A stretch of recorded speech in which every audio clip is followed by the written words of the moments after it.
Good evening, Jukeboxers, and welcome to a brand new spanking new episode of S05E Jukebox, the gold era. Bum, bum, bum, bum. Liam. It's the gold era. Let's begin. L S05E Jukebox at your service. D. No, I'm joking. I am joking. I'm just messing about.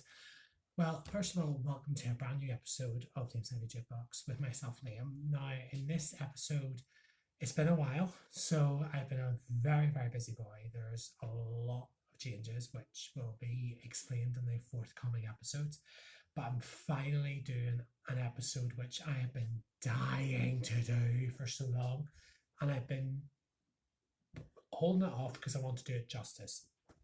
For anyone who watches my channel, which I hope you like and subscribe, by the way, feel free to leave comments below as well, and hit that bell if you want more notifications. So I always do occasionally Legends episodes. I've done Queen, I've done ABBA, I've done Meatloaf, I've done Steps, and now this time I have the icon, the Queen of Reinvention, the one and only Cher has entered the Legends Hall of Fame here at the S05E Jukebox. Now, what I'm going to be talking about, I'll be talking about basically her career. Hopefully I do it justice because I was trying to so much information to condense into a 20-minute episode. Also, I'll be talking about my favourite Cher songs, which I will be talking about later on in the video, and also my appreciation for Cher as an actress and as a performer.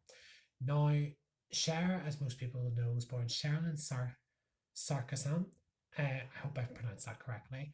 On 20th of May 1946, so she is 78 years old. Doesn't look a day over 50, darling. She is absolutely amazing.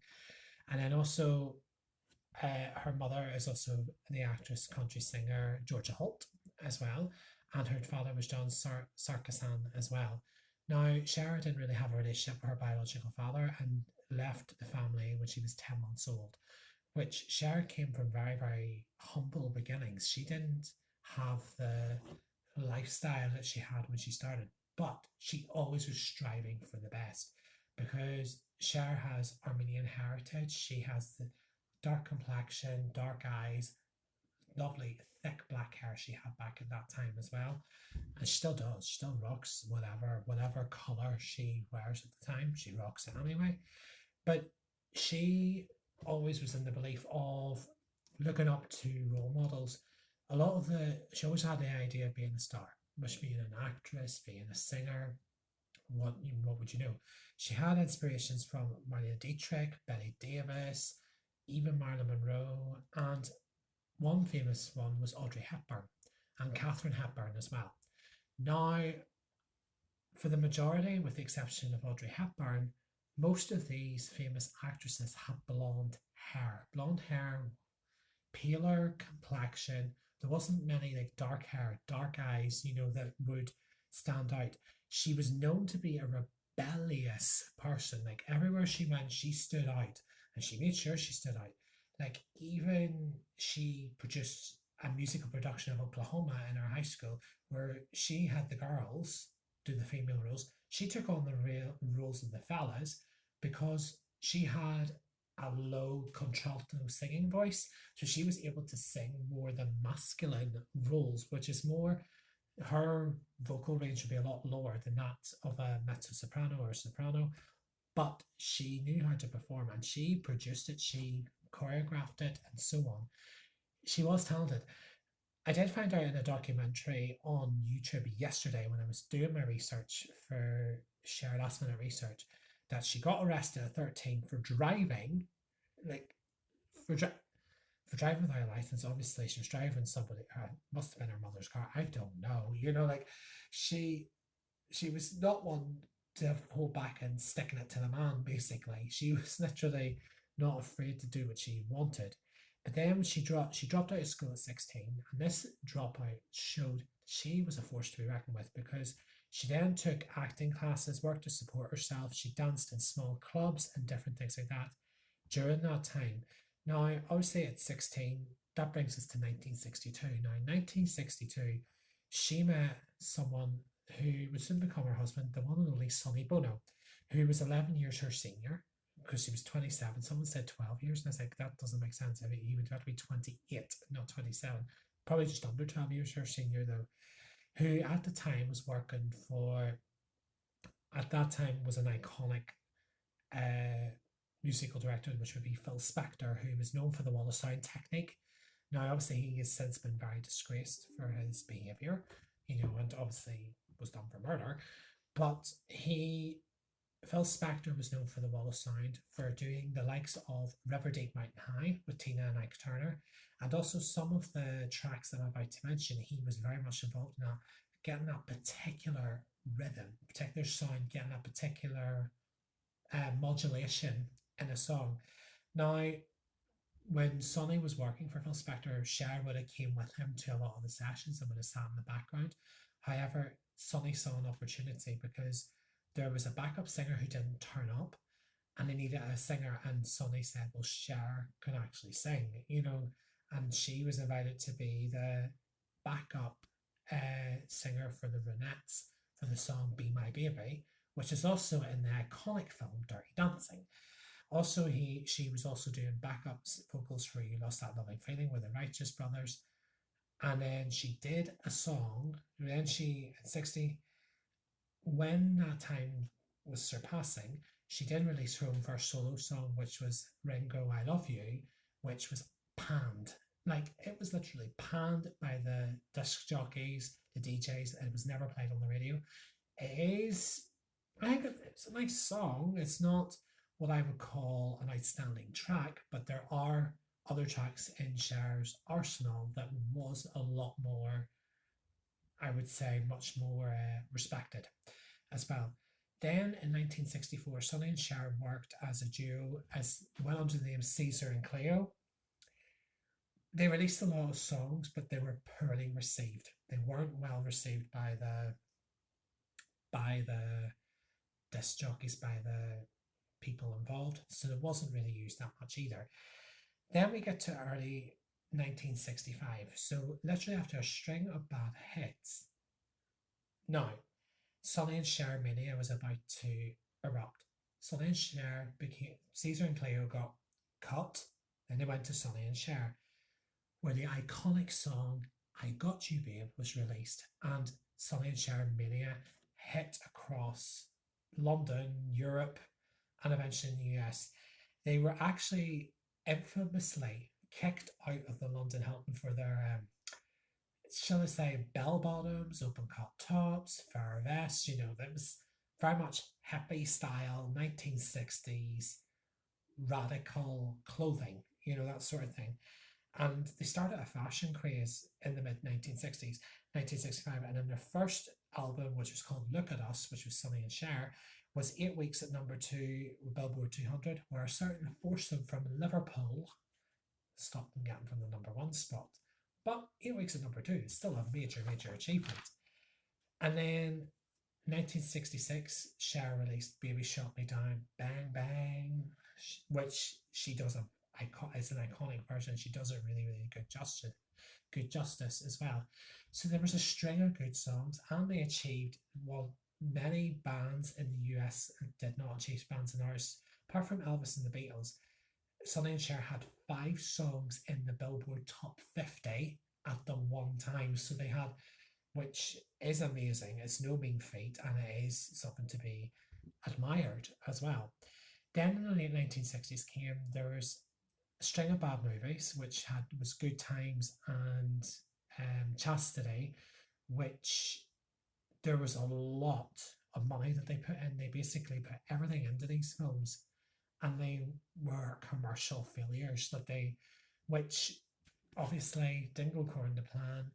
Then Cher, so she was pregnant with Chastity Bono, which is now Chaz Bono, who's the famous transgender individual as well, also Cher's son now. And in 1969, shortly after giving birth to Chaz, that they had got married very shortly after that, and then so Sonny and Cher became not just friends, they're now lovers, but they're now a husband and wife. Then we move into the 70s, and they had their first major comeback with the Sonny and Cher Comedy Hour, which was watched religiously every week by 30 million viewers. They did sketches. This also showed Cher to be very much how versatile a performer she was. She was able to show her acting skills by being comical, throwing silly jokes at Sonny and different things like that. Because sometimes she's like, cause Sonny's like, oh, I'm this is it. It's like, oh yeah, sure you are. You know, you see her on the camera being this quite reserved, strong, quite not reserved, but very strong, forthright woman. She is a very strong, forthright woman, but at that time, it was nearly the reverse. Cher was the quiet one behind the camera, but she was the one that done everything as well. Then we move into the mid, when you were edging through to the mid 70s, you know, Dark Lady was released and she was iconic as well with that, and which went straight into #1. It was under obviously Sonny's jurisdiction, which Cher at the time when they divorced did not know that she didn't know how to handle her money. She let Sonny do all of it. Sonny basically had control of everything she had, you know, and that's why she dated. I can't remember, I had the name written down, but I forgot to put the name down on my notes here. That she basically dated someone who ended up getting her out of that and signed her another deal with Warner Brother Records for $2.5 million. So basically, everything from that point was hers. She divorced in 1975, and then she married Greg Allman, and then very shortly divorced again. But they had, and then reconciled, and then divorced finally. And they have a song called Elijah Blue, which is well with that as well. Then sort of slowly, and then comes into the late 1970s, beginning of the 80s. 1979, she became a disco diva with the release of Take Me Home, which was, it's an iconic song. I love Take Me Home. It's such a fun, energetic, wonderful tune. She meant business, and she knew that she can, literally, Cher can take any style and make it her own. That's why she's called the Queen of Reinvention.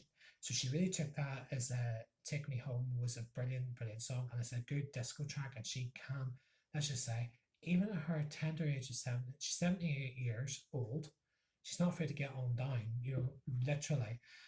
But I think she has the soul of a 30 or 40-year-old probably as well. Then we get to 1981, one of my iconic favorite songs, which is the iconic Dead Ringer for Love with Meatloaf. Oh my god, like she has that rocky voice, which she'd gone from like ballad, sultry, disco, rock and roll. She was just living in that video. In that video, the two of them, the chemistry just bounced off one another. It was just a fantastic video, fantastic song. Lyrics by the wonderful Jim Steinman, who probably at some point I will do a Legends episode on for songwriting. But it's just, she is the epitome of iconic realness really here on that one. Then we get to 1987. So moving swiftly on to 1987, she had her film breakthrough with 3 films: Suspect, The Witches of Eastwick, and a film that got her an Oscar, Moonstruck. People, when you see Cher, they're probably thinking, oh, she's not, because she was getting older, she thought, oh, I'm not going to be good enough, I'm not going to be able to do, you know, sexy, good looking. She made it work, you know. She looked after herself and after body, a few procedures maybe, you know, no shade to Cher there. Look, if you have the money, go and do it, you know. Who would not want to get rid of a couple of wrinkles, you know, that sort of thing. But she showed that she is, with all due respect, she showed that she was a fantastic actress, and she had the power, the epitome, the funness, she had the dimensions of building the character, and she did that same as well with Mermaids as well. When the famous Shoop Shoop song, which is a very popular song in our family as well. You know, you have those many songs that are so recognizable, and then her acting ability is so recognizable as well. And when she got her Oscar, she deserved it. She deserved it. Plain and simple, deserved it. That's all I gotta say on that. Then we get to 1989, the album Heart of Stone, and with the song which caused a lot of controversy for 2 reasons. She was on a ship, she was riding on a cannon in a fishnet suit. I'm talking about If I Can Turn Back Time. Brilliant lyrics, brilliant song. I'm like, come on. It's MTV, the MTV era. So there's nothing wrong with being a little bit risque, but it's also a really, really popular song, and it still is to this day. Long from the album Heart of Stone, like just like Jesse James, there's a lot of great, great songs, and it showed that Cher can work it and still got it. Then sort of there was a period where it went slowed down a little bit for many, many years, and then 1999 between 1999 and 2001 was probably her major breakthrough with the album Believe. Oh my god. Believe actually, as a matter of fact, was my joint first CD single along with Steps, Heartbeat and Tragedy, and the chorus So Young. So Believe was the other one that was like basically I think my uncle, it's probably like the holy trinity of probably fun tracks, but also maybe campiness as well. But Believe was a song which just like instantly you just know the first few chords, you know which song it is, and it gets everyone on the floor. You know, do you believe in life after love? That whole album is fantastic. You have great classics, which I love. I love Believe, Strong Enough, cause I'm strong enough to live without. I could sing probably that whole album. Dove L'Amore is a good one. It's quite a fun one as well. My one of my probably I love Taxi Taxi, and probably my favorite, if it's not Believe, All or Nothing. All or Nothing is a really good song, which is symbol of like you're either in or you're out. You need to go for it, and by God, she went for it. And then as a few years passed from Believe, then she released the album Living Proof, which there is a song on it which is called Song for the Lonely. Song for the Lonely, I think it was either that or The Music's No Good Without You was the lead single. It was either one or the other. But Song for the Lonely was released around the time of the sad event, which is 9/11. And Cher wanted to release that song in dedication to those people, And the video is so, so well done. It's like making it's not making light of what happened, but always remember that there's someone there for you, whether, where people have been ripped apart, there's always going to be someone there to help. There's always someone there by your side, as well. And it's the meaning behind the lyrics as well. Also, I learned with Cher that she is a massive ABBA fan as well, which is evident when she did Mamma Mia 2 in 2018. But before I get to that, there is 2010 when she did Burlesque as Tess. Oh my God. Anyone who owns a burlesque house and looks that good, I'm there. Which she released the great song You Haven't Seen the Last of Me.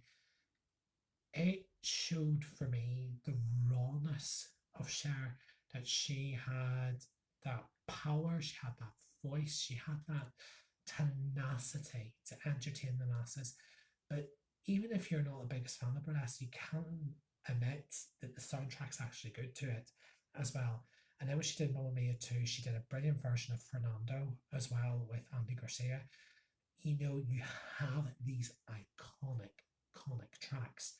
And then she released Dancing Queen, which I like most of the versions. I love her version of The Winner Takes It All because it's actually in a key which I can sing. Also, I love her version of The Name of the Game as well, along with Fernando, SOS, Gimme Gimme Gimme, A Man After Midnight. She knows how to really entertain the masses, and she knows how to engage her audience.